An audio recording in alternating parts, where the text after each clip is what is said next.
Shalom. Nous avons vu que la Teshuvah est le retour d'Hachem vers nous. C'est lorsque Hachem revient vers nous.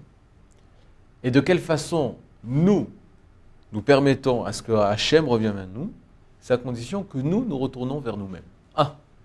Il y a deux mouvements.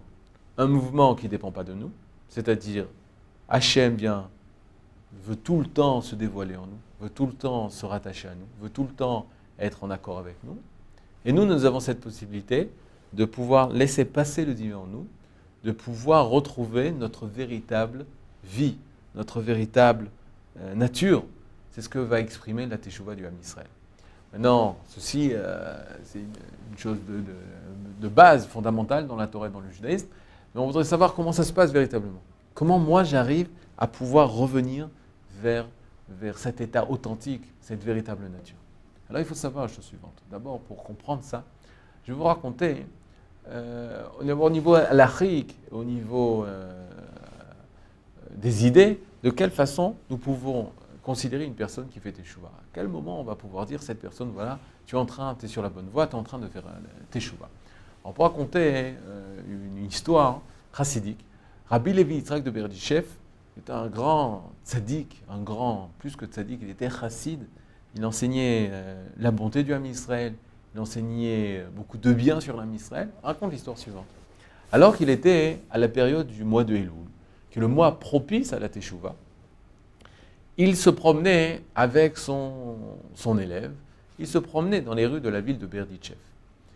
Et tout à coup, un orage énorme éclata, la pluie tomba, et ils ont dû courir près d'un immeuble à Berdichev, se protéger sous un préau d'un immeuble. Et ils attendent que la pluie cesse, et en même temps qu'ils attendent, ils entendent beaucoup de voix, de bruit, etc., dans les caves de l'immeuble. Et à ce même moment, Rabbi Levi Yitzhak de Berdichev dit à son élève, va voir ce qui se passe là-bas. Qu'est-ce qui se passe? Comment ça se fait que les gens se sont réunis? Et l'élève va donc voir ce qui se passe.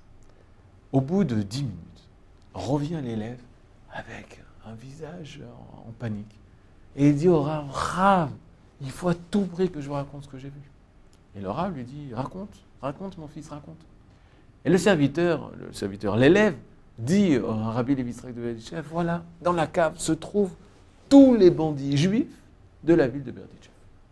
Il dit, c'est pas possible. Oui, ils sont tous là. Et le Rav demande, mais qu'est-ce qu'ils font?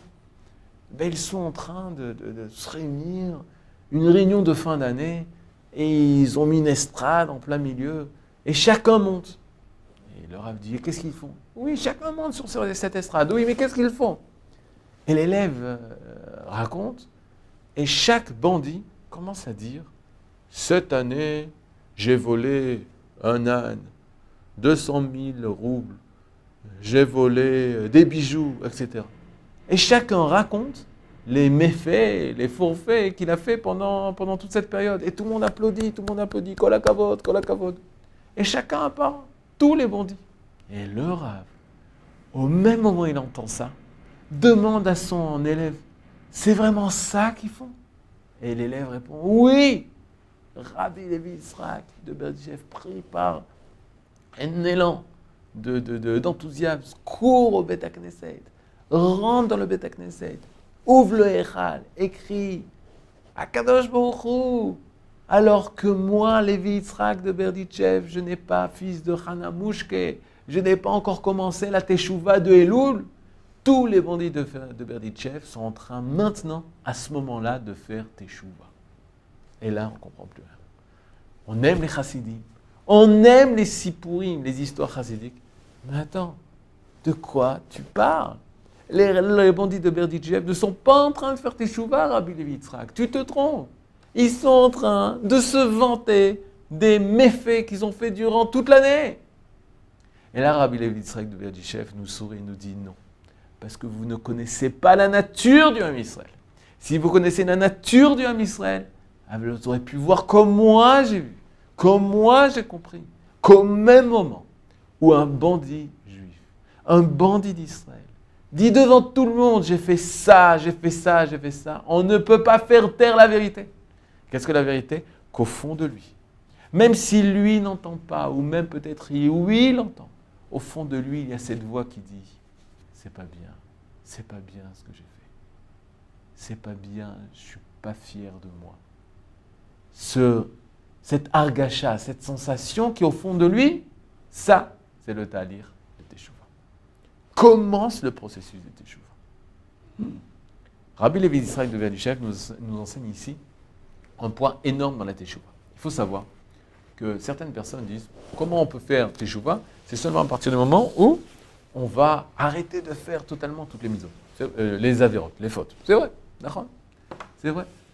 Mais il faut savoir que la Teshuvah, je parle du processus de la Teshuvah, commence à partir du moment où il y a une harata. C'est quoi harata ? C'est un regret. Je sens que, aïe, je me sens mal avec ça. Je sens que c'est pas bien ce que j'ai fait. À partir de ce moment-là, la Teshuvah est en train de faire son effet. On sent qu'on n'est pas nous-mêmes. On sent que cet acte ne reflète pas notre véritable individu, notre véritable personne. À ce moment-là, ça s'appelle la Teshuvah. La Maseret Kiddushin dit la chose suivante. On est dans le traité de la Gemara. Il dit, vous savez, le traité Kiddushin traite du fait qu'une personne, avant de se marier avec une femme, un homme doit se marier avec une femme, lorsqu'il va se marier, il doit faire ce qui s'appelle la choupa et les kiddushin. La choupa, c'est mise sous le talit et elle devient sa femme, mais avant ça, il faut faire les kiddushin. C'est quoi les kiddushin ? C'est une institution des chachamim de donner une bague. L'homme doit donner la bague à sa femme en lui disant « Areat mikudeshet li beta batzu, kedat Moshe Israël » tu es réservé ou sanctifié à moi, selon la religion de Moshe et de Israël. Et à ce moment-là, elle devient fiancée. Qu'est-ce que ça veut dire fiancée ? Elle est réservée à lui. Et ensuite, il doit faire le deuxième acte, de la mettre sous la choupa, pour pouvoir qu'elle devienne véritablement sa femme. Il y a deux étapes dans le mariage. Première étape, qu'elle est fiancée, et au même moment, elle devient interdite aux autres hommes, elle lui est réservée. La deuxième étape, elle devient véritablement sa femme, et ils peuvent vivre ensemble. La Gemara raconte une histoire assez exceptionnelle. On sait qu'une personne, à l'époque de la Mishnah, et à l'époque, tant qu'il y avait des tribunaux à l'époque de la Mishnah, on pouvait se fiancer avec une personne à condition. Par exemple, une personne dira « Tu es sanctifié pour moi comme la loi de Moshe d'Israël, à condition que tu es riche et tu aies une dot de plus de 200 000 shekels. » À ce moment-là, on vérifie. Si la condition s'est réalisée, elle est fiancée. Si la condition ne se réalise pas, elle n'est pas réalisée. Vous savez ? Et la Gemara pose la question. Imaginez-vous le cas suivant. Une personne vient et se présente devant sa future femme et lui dit la phrase suivante. Areat mekudeshet li beta batzo, kedat Moshe Israël. Tu es sanctifié à moi selon la loi de Moshe d'Israël. Almenache, à condition que Ani tzadik gamour, que je suis un tzadik parfait. Or, la Gemara dit, imaginez-vous le cas suivant, où il dit cette phrase, tu es ma fiancée à condition que je suis un tzadik parfait, alors que nous savons que cet homme-là, c'est un rachat parfait. Il n'a jamais mangé kasher, il n'a jamais mangé les téfilines, il ne faut pas les manger les téfilines, mais il n'a jamais mis les téfilines. Il n'a jamais jeûné le jour de Kippour. Et il ose dire ça. Et au même moment, raconte la Gemara, cette personne meurt. Il lui a donné la bague. Il lui a dit, tu es fiancé à condition que je suis tzadik gamour. Et au même moment, il meurt. Et la Gemara pose la question. Est-ce que les fiançailles ont eu lieu ? Est-ce que la condition a été réalisée ? Première réponse, on peut dire, mais non, c'est un rachat. C'est sûr qu'elle n'a pas été du tout fiancée. Donc elle n'a jamais été considérée comme une femme attachée à notre homme, c'est-à-dire elle n'a jamais été considérée comme mariée. Par conséquent, elle pourra se marier avec qui elle veut, mais avec un Kohen Gadol, il n'y aura aucun problème. Mais la Gemara dira que peut-être oui, elle a été fiancée. Alors on pose la question, mais comment c'est possible ?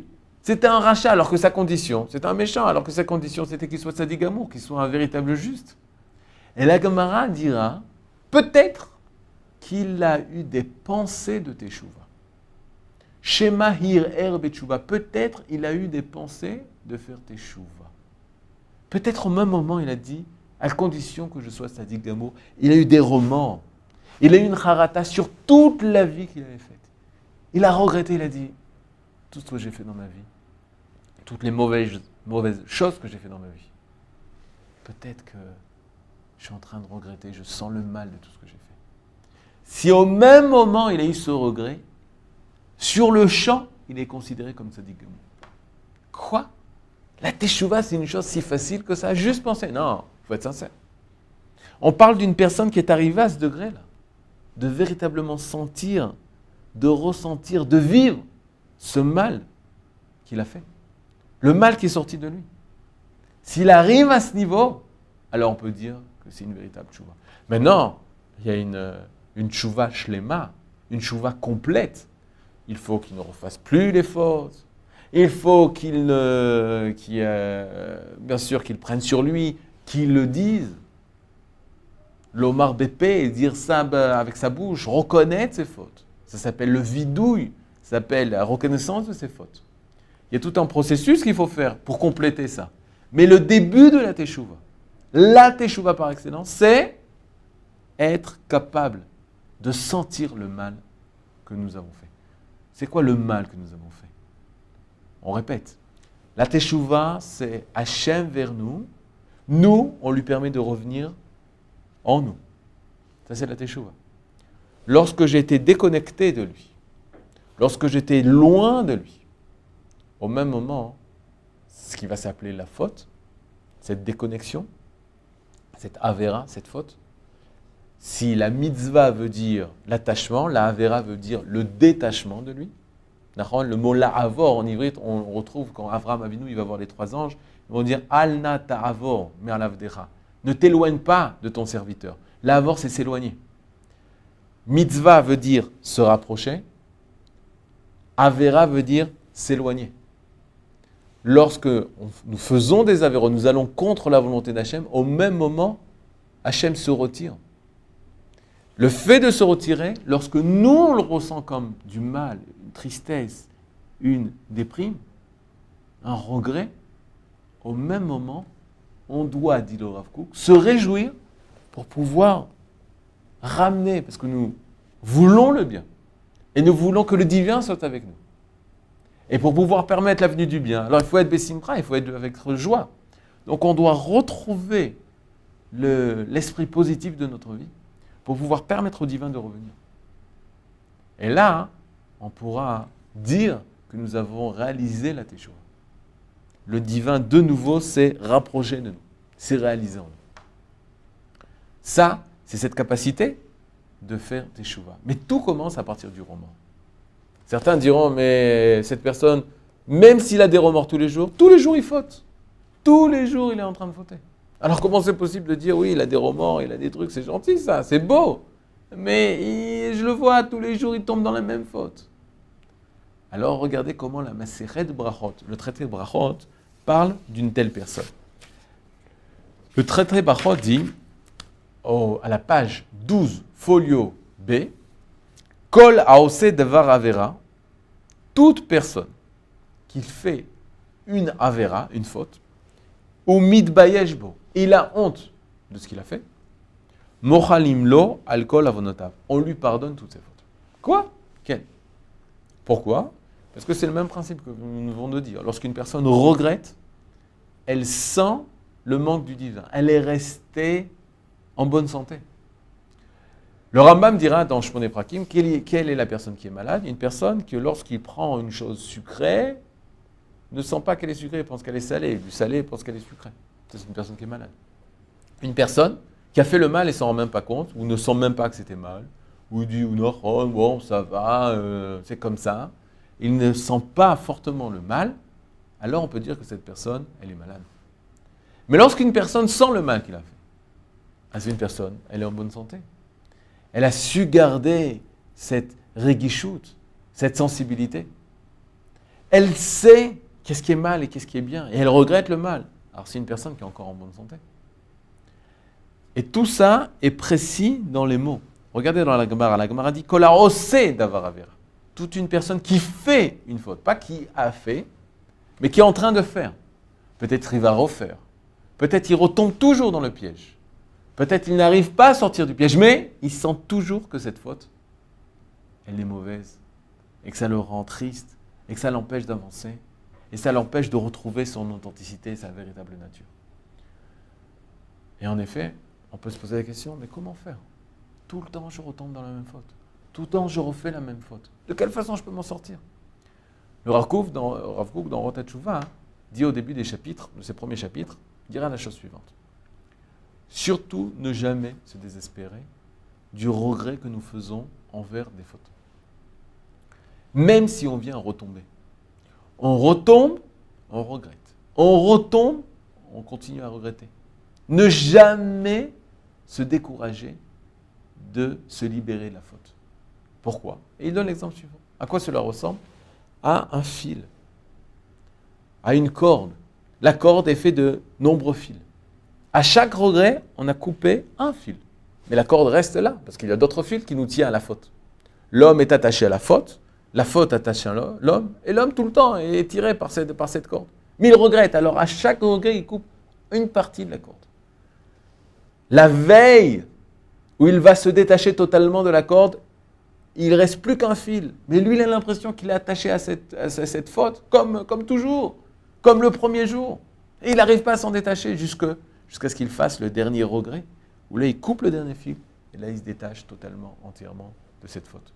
À ce moment-là, il sera libéré. À ce moment-là, il sentira comme un goût de Gan Eden, un goût de paradis. Gan Eden, c'est traduit par paradis, mais ce n'est pas le paradis comme on s'imagine, comme ce pays du Eden, des choses adines, des choses fines, délicates. Ça, c'est le Eden. Il sentira de nouveau sa vie, pleinement ses forces de vie. Et il retrouvera son être. Et ça, c'est la véritable Teshuvah. Kol Touf.